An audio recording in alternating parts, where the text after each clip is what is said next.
Okay. All right, so I'll introduce myself again. My name is Amber Webb with Larimer County Extension, and today we are going to be talking about nutrition for older adults. So as a result of this presentation, I would love for you to take away some really specific skills, some new knowledge that can be really beneficial for you. So we are going to be discussing specific nutrients that will be really important for you. And so I'd like for you to be able to name at least 4 nutrients we discuss that will become increasingly important as we all age. I'd like you to be able to identify foods that contain these nutrients, describe at least 3 ways to detect dehydration, which is so important, and then feel confident in selecting foods with optimal nutrition for aging. So we have a lot to talk about, and I'm super excited to be able to share it with you. Now, there's a lot of changes that we experience as we age, and some of these aren't as straightforward as other things. So not everyone is going to experience all of these things.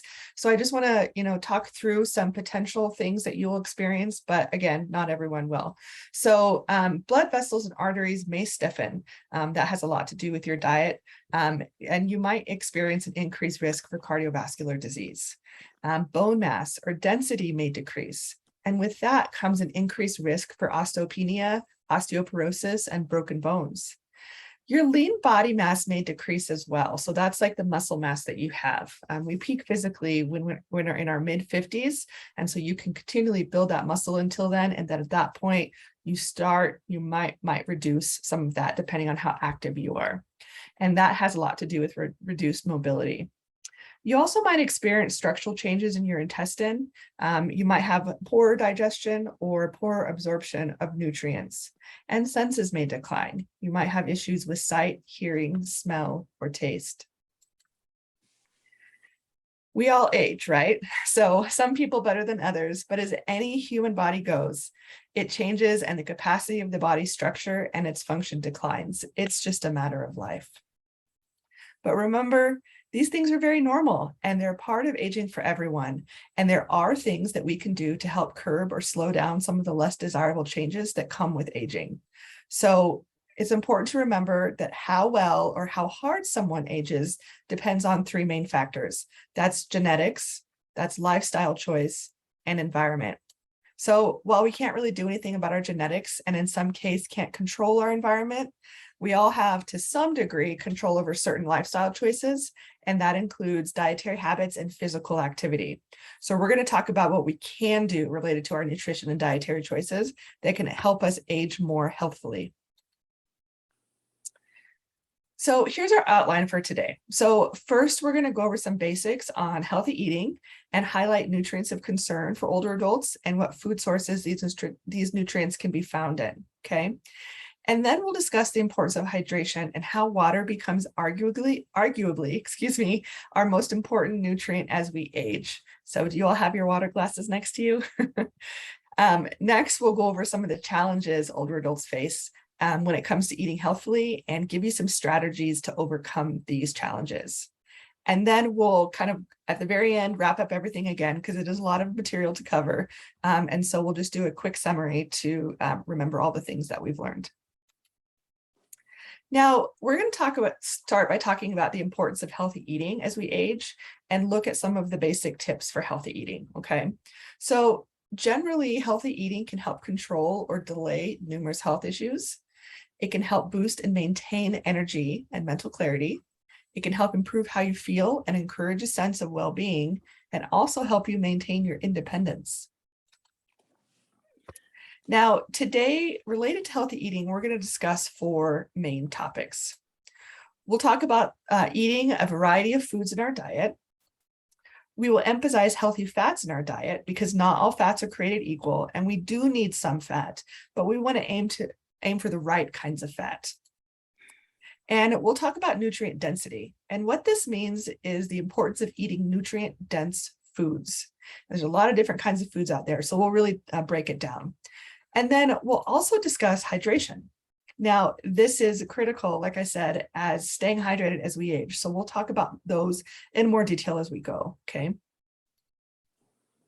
Now, first off, I want to mention that while all nutrients are important, some nutrients become even more important as we age.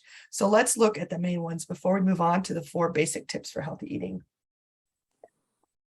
Now, these slides can be available to you. So if you'd like to just sit back and not have to worry about taking notes, or you want to remember certain things, I can absolutely send this information to you once we're done, because it is a lot of material.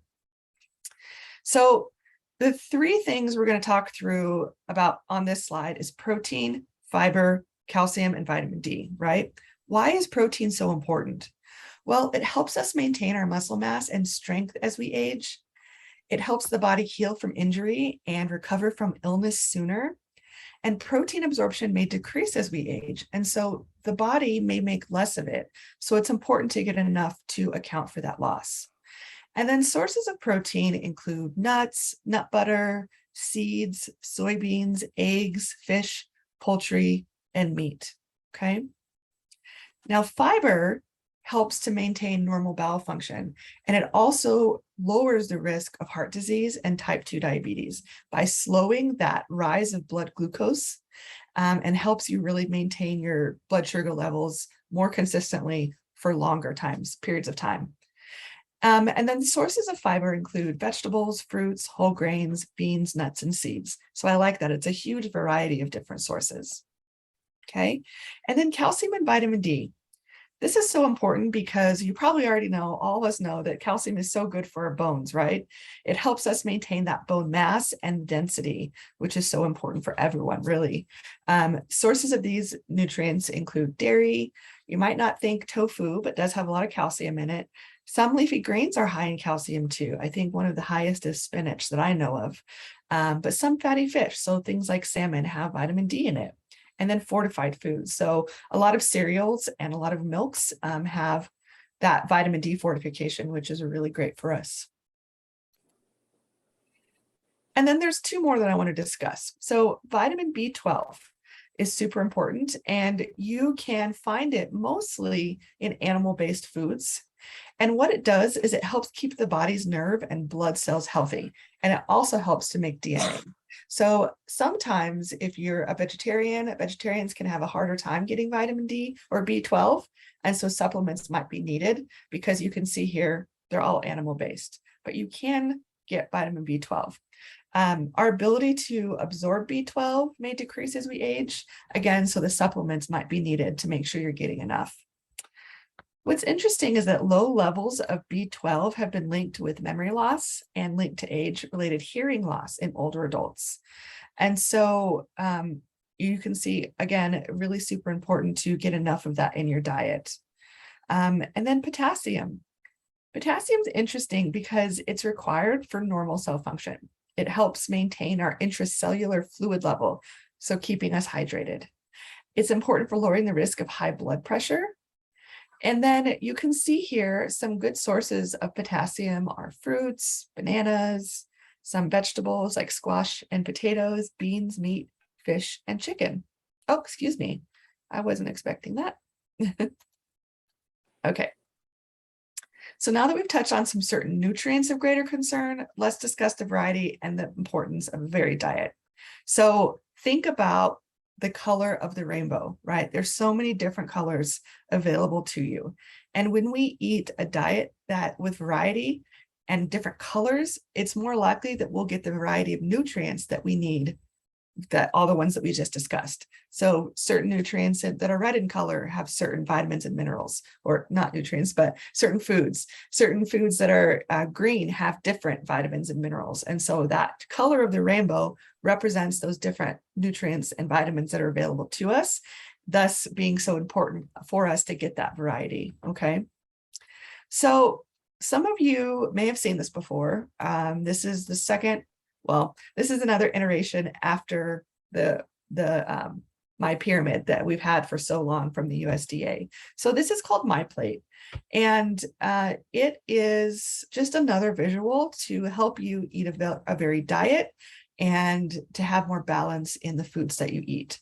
So the idea is to divide up your plate like this, and target all the food groups that are available to you, okay?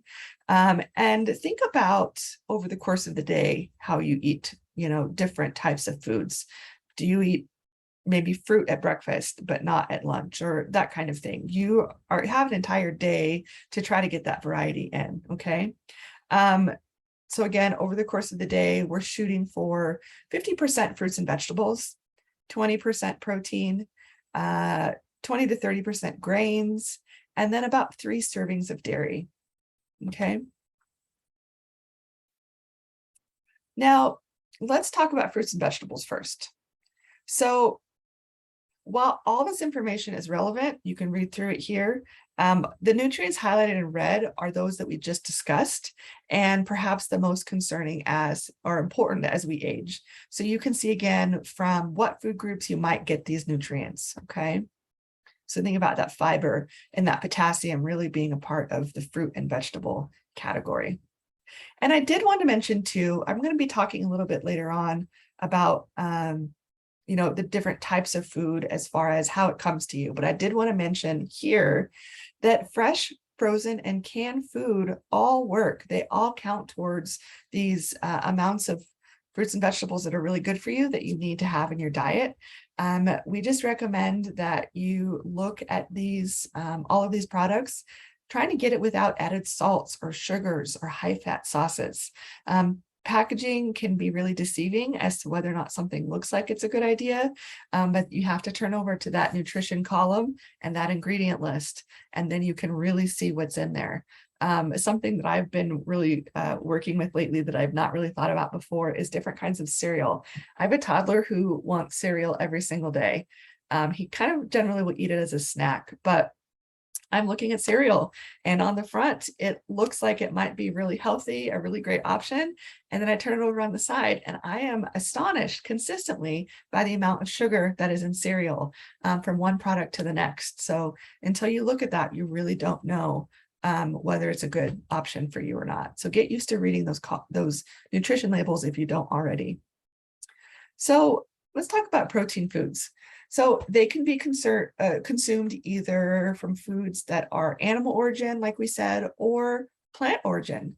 So a lot of these foods are high in protein, but they can also provide other nutrition as well. Okay. So let's take a look at this. So you've got that B12 in red, which is of particular importance. But when you are thinking about what kinds of lean animal proteins are good options, the lean cuts are the best options. So tenderloin, top loin, flank, and then the less processed meats. So maybe pull back a little bit on bacon, salami, bologna. So they're a lot higher in sodium and saturated fat. So maybe that's a less frequent kind of food, or maybe that's something that you're okay with cutting out. And then fish and seafood provide protein and heart-healthy fats. These are some of the best heart-healthy fats that are out there, next to plant-derived sources. So I'm getting a little ahead of myself. We'll talk about the oils a little bit later on. But plant proteins can also be significantly important in your diet. They can be so delicious and so filling and really satisfying. And they are just packed with nutrition. And they can be a lot less expensive than animal proteins. Now, next is grains. So there's 2 main ways that we can consume grain. Really, that's for everybody. And that's either as a whole grain or as a refined grain. So a whole grain is made with every part of the grain. So the germ, the endosperm, and the bran. And so I wish I had a little whiteboard that I could show you what this looks like. But if I were to think of like what a whole grain looks like, if you have like trying to think of what it is, the like steel cut oats, or even like the whole oats that aren't cut at all. You've got the round grain, and on the outside is the bran, and that is, or the husk, that's where so much nutrition is. When grains are processed, that gets polished off and you lose some of that nutrition. And then everything on the inside is basically like a starch. And then on the very inside of that, there's a little tiny seed or the endosperm is what it's called. And that's where a lot of the protein is. Now, when grains are refined, all of that nutrition, all of those pieces, a lot of it are taken off. And with it is the removal of all of that bran, the fiber, all the things that are good for you. And so that's the importance of the whole grains. You get all of that nutrition without it being taken away. Okay. Now, whole grains provide B vitamins, like we said, fiber, iron. They can also help lower the risk of heart disease. So when you're looking for whole grains, what that includes is on your nutrition label, you will see the first ingredient will say whole grain or whole wheat or whole something else. That word whole is regulated, and food producers have to use that terminology if it is in fact a whole grain. Okay. Other things can be like oats, like I talked about, quinoa. Popcorn is a whole grain if you're popping it, in an air fryer popper or even on the stovetop, and then brown rice. Okay. So, but also fortified cereals, we talked about a little bit as well. Those also have examples of B vitamins and good amounts of fiber in them typically. And again, you'll be able to see if a cereal is a whole grain cereal or an enriched wheat product. Okay, so dairy is the last of that 5 food groups on the MyPlate. And what we'd like to see for older adults is to aim for about 3 servings of dairy a day, because dairy is high in calcium, vitamin D, protein, and vitamin B12. And some cheeses are good options as well. And so you can take a look at that. But for those that aren't able to eat dairy or soy products, aren't able to eat dairy, soy products might be a good alternative for you. But also there's some other fortified products like almond or oat milk. They might have calcium, vitamin D in them, even B12. And so you can get that in your diet as well. So don't be too concerned if you're not eating a lot of dairy, because there are other ways. And then also canned fish with soft bones are really great in calcium and vitamin D. So if you're interested in exploring that, that's a really great option. Think like sardines. So in addition to the main food groups, it's also important to consider what types of fat you're consuming. So here's a list of the different types of fats and the food sources from them, okay? So I've got this categorized into saturated fatty acids, monounsaturated fatty acids, polyunsaturated fatty acids, and then DHA and EPA, okay? So you can see here that you'll want to prioritize those monounsaturated fats in the middle, and then the polyunsaturated fats. So all of those being in things like fish, nuts, and seeds, avocado, seafood, and plant oils like olive oil or canola oil. And so a lot of these are also high in vitamin E, which may have a potential role in the prevention of Alzheimer's. And DHA and EPA are also types of essential fatty acids. And we can't synthesize these fats in our bodies, and so we need to eat them from other sources, mainly from fatty seafood. And I have seen several brands of eggs that put DHA into chicken feed. And so using those kinds of eggs are one option to get more DHA in your diet. So something I did want to mention too before we move on is, why do we want to avoid saturated fatty acids? Why do we not necessarily, you maybe don't avoid them, but maybe use less of them in your diet? And that's because studies have shown that saturated fats increase your bad cholesterol, your LDL cholesterol, whereas the monounsaturated fats, those plant oil ones down below, and then the polyunsaturated fats have been shown to decrease your bad cholesterol. So one can rise it and one can decrease it. And so food can be really powerful in that way. But as we age, we may not need as many calories. And because fats contain more calories than other nutrients, it's important to use the fats that you're using wisely and make sure that fat in your diet is the best possible fat that you can get. Okay, so I had mentioned this a little bit before. So as we age, we require fewer calories, right?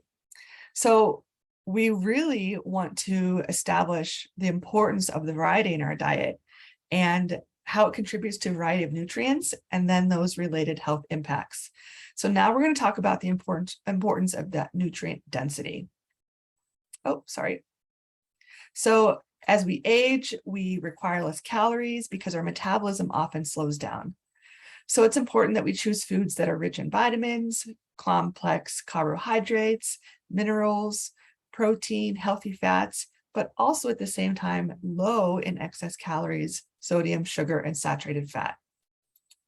So when a food is both higher in healthy nutrients and at the same time lower in calories, we call that a nutrient dense food. So let me explain, let me show it to you.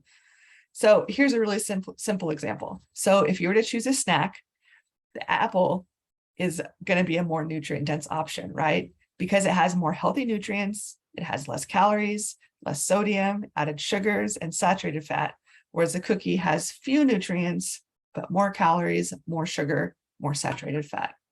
Okay, so we'll talk through a couple more examples of this. So which one do you think? And you can even look through here. Which one is more nutrient dense? So take a look at that. Even if you added a teaspoon of sugar to your berries, it only adds 16 calories and 4 grams of sugar, which is a whole lot better than 44 grams of sugar, right? I have a sweet tooth. I am not afraid to admit it. I grew up in a household with ice cream all the time. We had nothing else. We had ice cream.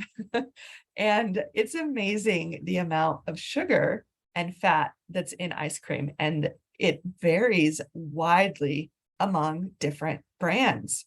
So for instance, a strawberry sherbet having 44 grams of sugar in 1 cup is pretty remarkable. And not all sugars, not all strawberry or sherbets are created the same, not all ice cream. So if you need to have your treat, maybe just take a look at that nutrition label and educate yourself. And you might be surprised at what you find. And maybe the one that you like is, not as bad as you thought. So take a look at different brands and see what's available to you. Right now, when our berries are in season, I love just getting as many berries as possible when they're on sale, because they're often when in season on sale. And they are just fantastic right now. And it's really easy to, I think, avoid other treats when you have such good, things like berries for desserts available to you. So which of these do you think is more nutrient dense?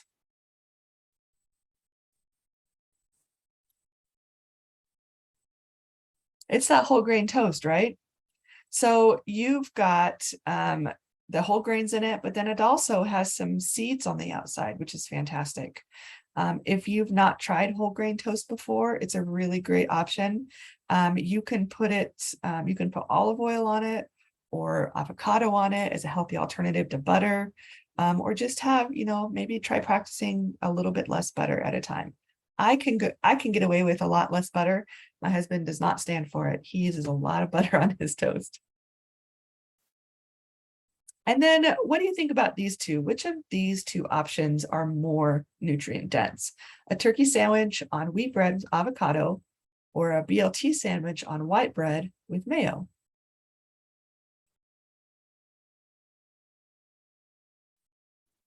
So you can see here, it's that turkey sandwich. So really it's all in the lean meats.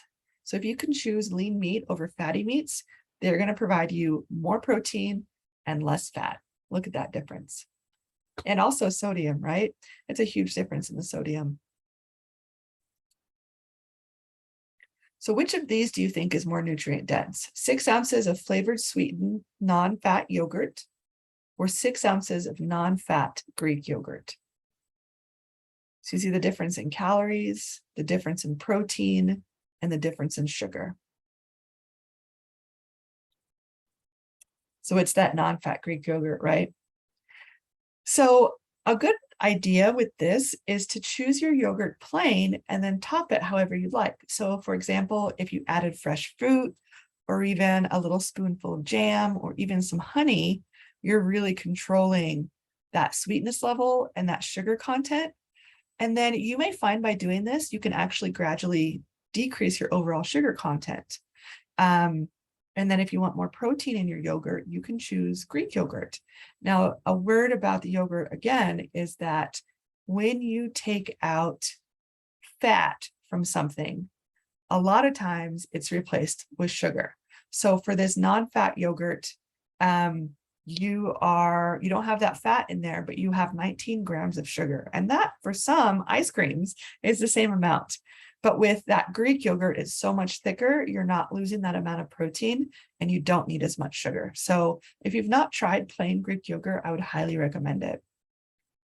There's so many options in the grocery store now for a Greek yogurt. Okay, so now we're going to talk about hydration. It's so important as we age, and it often seems to be overlooked in terms of prevention. So older adults are at higher risk for becoming dehydrated, and nearly 1 out of 2 adults that are 65 or older who are admitted to the hospital will show signs of dehydration. And there's a variety of reasons for why older adults are at an increased risk. So you can see here, your ability to detect thirst may decline. Your muscle mass declines, which we talked a little bit about earlier. Lowering kidney function can change how body metabolizes water and conserves fluid. Some medications can cause dehydration, and then decreased mobility limits the ability to obtain water. So just having it around you all the time. And then some may limit fluid intake due to incontinence or wanting to avoid trips to the bathroom. And that is absolutely something that I have seen, like in my mother. She would just say, I just don't want to go to the bathroom all the time. And so she would drink less water. But I always tried to convince her that it was still a good idea. I know it's a hassle, but it's so important to stay hydrated. So here is a really great chart to take a look at and to really kind of put this in your memory of how you can tell if how well you're hydrated. So you can see here, urine, you really want it to be in this color range. If it's a little bit darker and even darker yet, that is a sign of dehydrated. And, right here on that detection, a feeling of thirst, a lot of people might know this. If you're feeling thirsty, that's already a sign that you have some dehydration going on. So other things are skin that won't bounce back. So like if you push on your skin with like a finger or two, and you know that it like stays indented and doesn't bounce back right away, that is a sign of dehydration. And then also, if you're feeling dizzy or disoriented or confused, that can also be a sign of dehydration. But when we stay hydrated, our body works better, right? So we are about 97% water. And if we have enough water to do our body has enough water to do that job, you're going to see different benefits. So you're going to be able to digest and absorb your nutrients better. You'll have less constipation, fewer falls. You'll be able to regulate your temperature better. Your brain function will be supported. And then it'll also help your body get rid of waste and will reduce your risk of urinary tract infection as well. So to avoid becoming dehydrated, really the recommendation is to drink water or other fluids regularly throughout the day.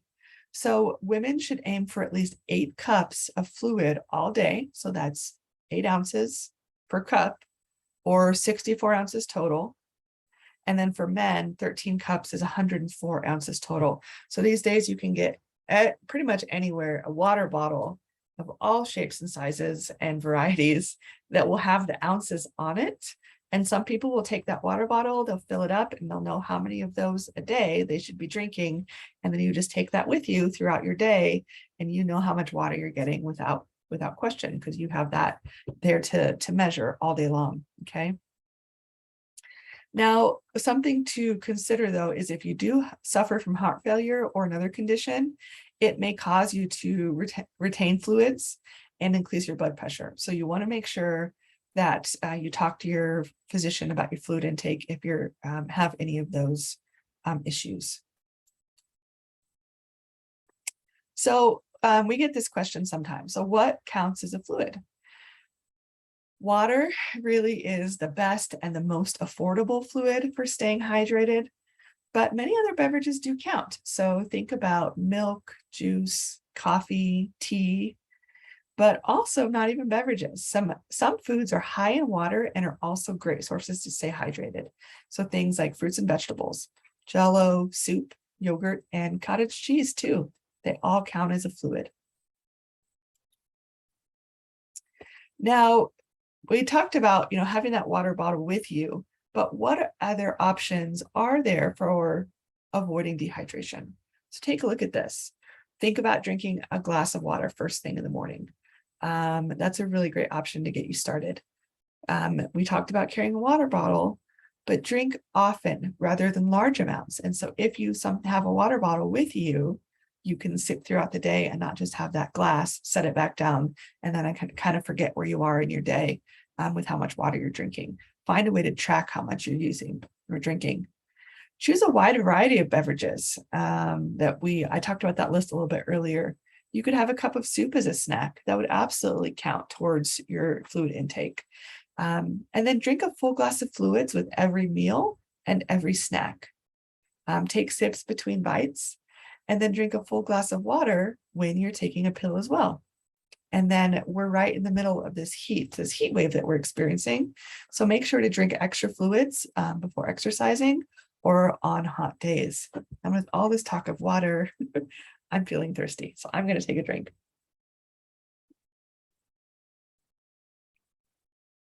So we're going to switch gears a little bit and talk about some challenges related to nutrition and health that we all may face as we age, and then discuss some of the strategies that we'll talk about to overcome them. Okay, so here's some of the challenges and the consequences that may have, okay? One thing may lead to another, right? So if these challenges go unaddressed, they can lead to consequences that could ultimately compromise your health. So protecting your health is essential to maintaining your independence. So you might be experiencing none, one, or multiple challenges, and it can get complicated as you see. But we want to stress the importance of good nutrition and that it will help you overcome these challenges, okay? So let's take a look at this here. Decreased sense of smell, and your food tastes bland. You might have a loss of interest in eating. That may lead to depression and compromised health. You can see here, there's a lot of different challenges that we can all face. But again, having that good nutrition, good hydration can really help you with all of this, okay? So the first challenge that we're going to discuss is eating alone. So not all of you are eating alone. Some of you are. But in the box are some ideas that might consider helping you overcome this challenge. So think about eating at senior centers, community centers, places of worship, restaurants, or with family or friends, and keeping a routine meetup with a family member or a friend, participating in potlucks. And then when in-person isn't an option, if you've never done this, setting up a Zoom meeting or a phone call during a meal can be really nice. Or meeting at a friend's house on an outside porch or patio when the weather is nice is a good option as well. Amber? Yeah. Does having a dog with you count as not eating alone? Yes. So they like to have the leftovers and clean the plate or share your dinner. Does that count as company? I think so. I absolutely. Our animal friends, I think, are more than our friends. I think that they are such a wonderful support system, and I think it's fantastic. Yes, you're definitely not alone when you have your animal friend with you. Yes, great suggestion. Thank you, Carol. Carol. Thank you, Cheryl. I love that. Does anybody else have any suggestions that I might have missed that they like to do?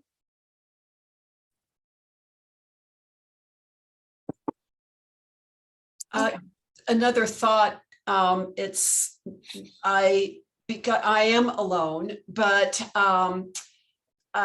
eating in front of the TV feels like I'm not eating alone because there's activity and there's sound and I'm distracted. And so it's not feeling so completely quiet, but I know that really doesn't count. And I'm not suggesting TV, but it's, you know, a time to catch up on the news and the latest Hallmark show or whatever. But Yeah. I think that that's probably what a lot of people do when they, it's easy to do that and maybe not schedule something with a person or a Zoom meeting with a social time with somebody. Yeah. Yeah. Thank you for sharing that.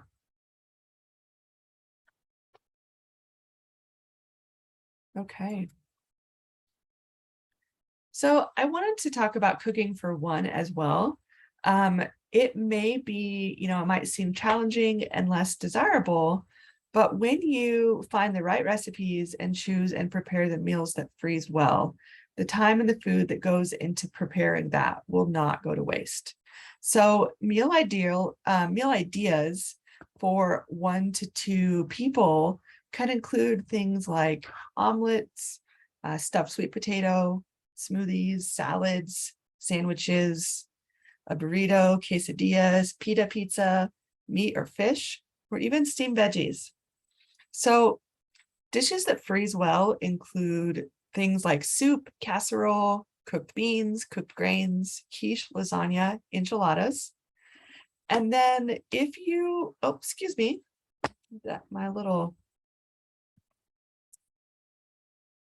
sorry about that. My mouse is being overly sensitive today.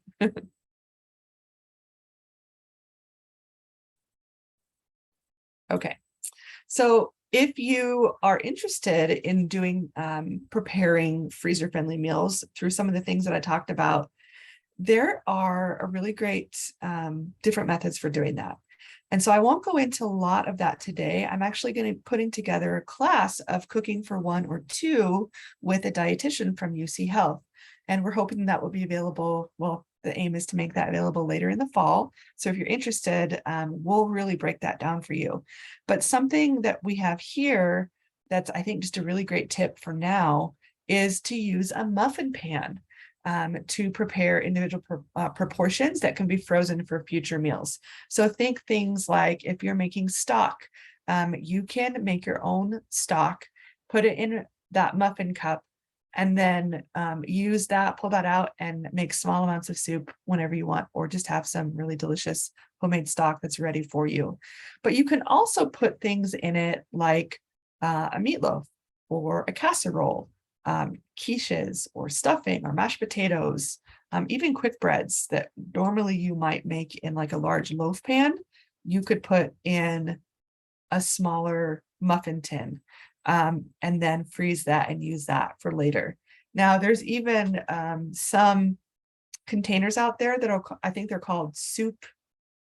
Now I'm having a hard time thinking of the name of it, but like it's basically like an ice mold, and there's 4 pieces in it, and each one I think is a 2-cup portion. So you would have 2 cups or even 1-cup portions that are specifically made for freezing. So the muffin tin is a really quick and easy way to do that. I think muffin tins really, from what I've seen, even the standard ones aren't really standard. They can vary in size from like a 1/4 cup to a 1/3 cup to a 1/2 cup.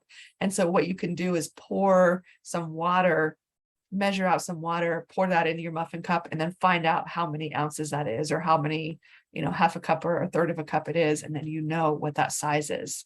And then you can use that for, again, just pulling that out of the freezer later on for individual portions, or you can do that to repurpose your leftovers. So anytime you have leftovers, put it in a muffin tin, leave it in there for a couple hours, and then you can pull it out and then put it in a Ziploc bag. And then, there's a great wealth of frozen prepared meals that's available out there. Some really great companies putting out some good products. So just take a look and see what's out there as far as sodium and saturated fats, and just make sure you're following those cooking instructions on the package. Okay. Does anybody have other suggestions for cooking for one that we can offer some tips for today?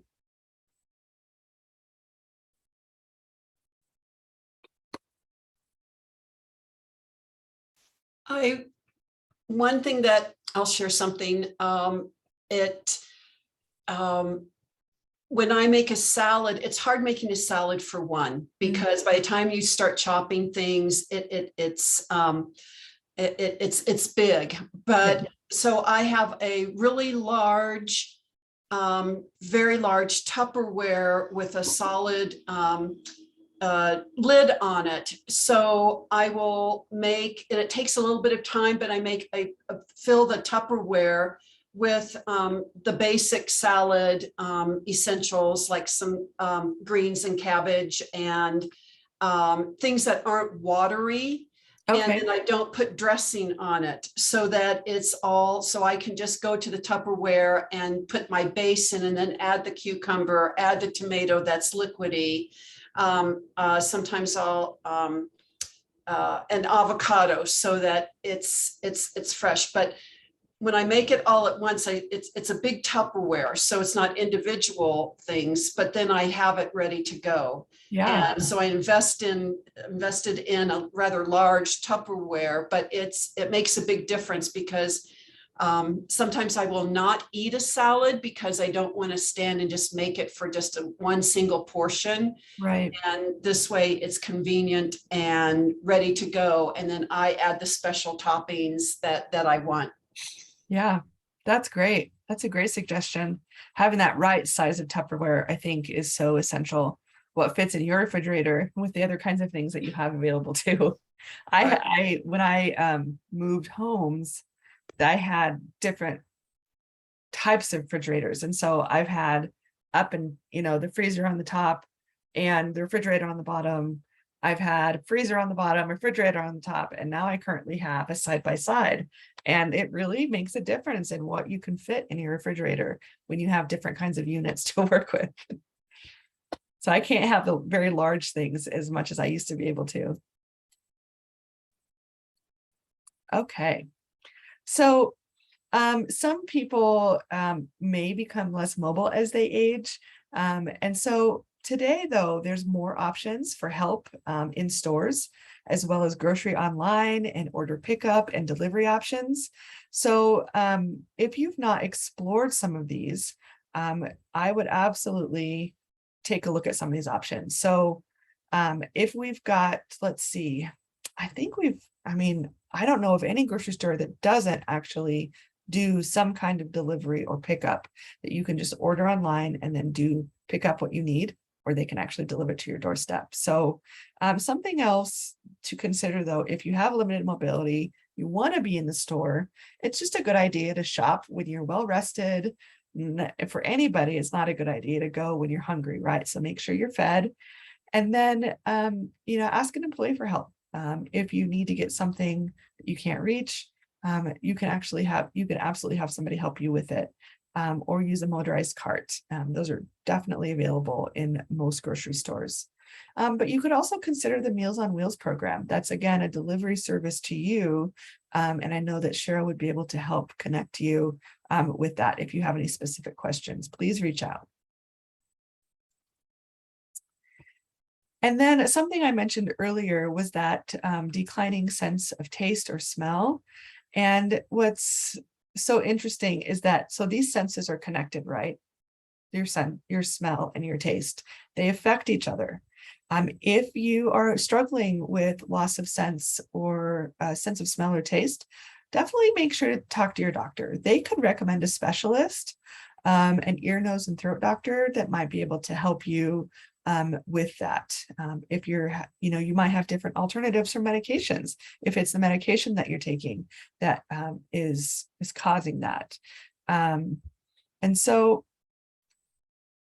adding color and texture and additional flavor to your foods can make it more interesting and more appetizing. So, salt is really one of those ingredients that is important for a lot of what we eat, because salt enhances flavor, and so it can make food taste better. You'll be able to taste things a lot more fully with more salt, which is why we have so much salt in our processed foods. But if you learn to eat less salt and are able to incorporate more fruits and vegetables, more texture into your food, and you can actually get a lot of enjoyment out of different kinds of flavors and textures you might have not used before. So instead of salt, think about things like adding herbs and spices, more aromatics in your cooking, like mustard and peppers and onions, ginger, garlic, lemon, lime juice. There's another ingredient that does kind of the same thing in your mouth that salt does, and that's vinegar. And vinegar doesn't have any salt in it, but it kind of gives you that same sensation that salt does. So having a little bit more acidic kinds of foods can help with that flavor loss. And then some may experience difficulty swallowing. This can happen for a lot of reasons. It could be something like, damage from chronic heartburn, things like dementia, or even, if you're struggling with cancer, that can be a real issue. But it's important to talk to your doctor about difficulty swallowing, because there are lots of different things you can do. So follow a diet texture that your speech therapist or your doctor will recommend, and then drink fluids with your meal. And eat small amounts with each bite and chew very well. And really, I can't emphasize enough that there are things that you can do to make eating a little bit better with help from your doctor and with specialists. And even dietitian can work with you too. Okay. So if you have trouble chewing, be sure to have a beverage with your meals to make sure that you're having lots of liquid with the food that you're eating to help you swallow that. Take small bites and eat slowly, and stay on top of your dental care and learn how to access low-cost dental care if you need. And we absolutely have resources for that, and we can help you with that as well. And then choosing soft foods is really important. And then nutrient-dense soft foods. So we just talked about soft foods. What does that mean? So in this list is certainly not comprehensive, but I wanted to mention it to you. Here's some really great ideas of very high nutrient foods. And look and see on here if there's anything that you've not tried that you'd be interested in trying. I won't read the list to you, but maybe there's some couple ideas in there.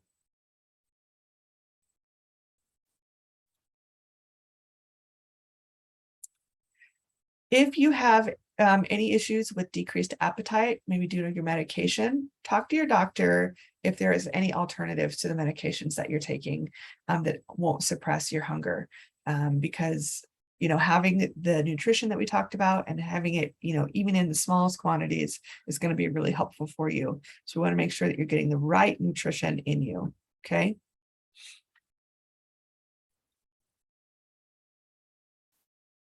Sorry, I'm having a hard time with my screen here. And then after paying for medications and doctor's visits, it can be really challenging to pay for healthy food. So be honest with family and friends if you need help. Most people are willing to help if they know. And by carefully planning, reducing waste, and seeking out assistance where possible, it can help you better afford healthy food. And, just like the program that Cheryl was talking about with Market Days is getting some really beautiful produce on the weekends. So I would say in the spirit of making sure that the food that you have is being used up and you're not throwing it away, and you're spending, a good amount of money on the right amount of the right kinds of foods, having that reduced food waste component is really important. So this is going to be a part of the class that I was talking about in the future for Cooking for One, but here's just a quick reminder on that. Planning your meals is really important, and it can really help you reduce food waste because you're using exactly what you're buying. You have a plan for it, and you're most likely not going to let it go to waste. But you can think about using your food scraps in creative ways. Like I was talking about making stock or soup. You can save your leftover vegetable cuttings from things like your salads and then make stock out of that later on. And then understanding the product dates. So not all food is going to expire exactly on the date that it says it is.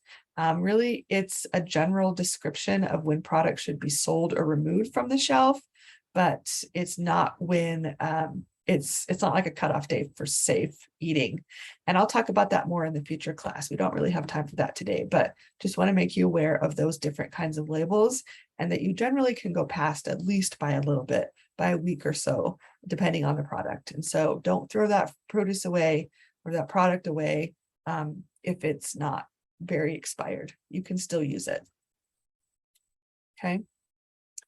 And then for the thawing and freezing, something that's really important to consider is that most foods freeze really well, but also thawing is really important.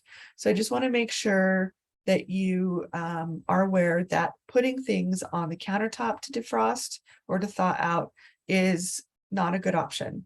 It's really important that you make sure that you're thawing out your food in an appropriate way. So in the refrigerator is the very best way. Putting something in the refrigerator 24 hours to let it thaw out before you cook it, like a meat product.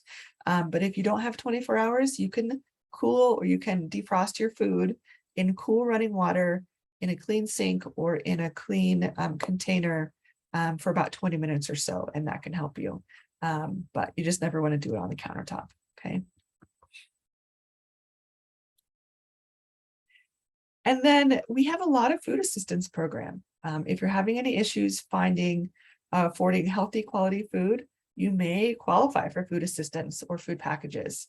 And only 42% of eligible adults participate in food assistance programs.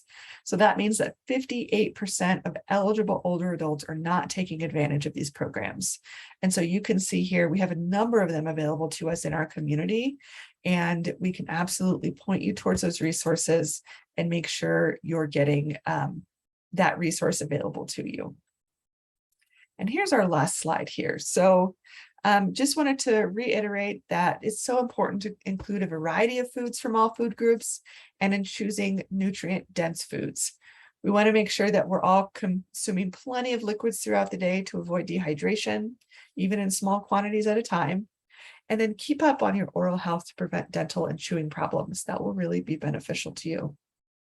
And then communicating to your doctor if you have any changes in your senses, in your appetite, or in your ability to swallow. There are people, they're professionals that can help you with that. And then you want to be smart when you're planning grocery shopping, storing food, and then utilizing the food or utilizing, the skills to avoid waste and to save money. And don't hesitate to seek out food assistance programs, okay?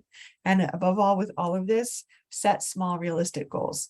I know that we talked about a lot of things, but if you can do one or two new things, they'll eventually become habit. And then that becomes a part of your lifestyle and you don't have to think about it. Well, that is it for today. Thank you so much for joining. And do we have any questions?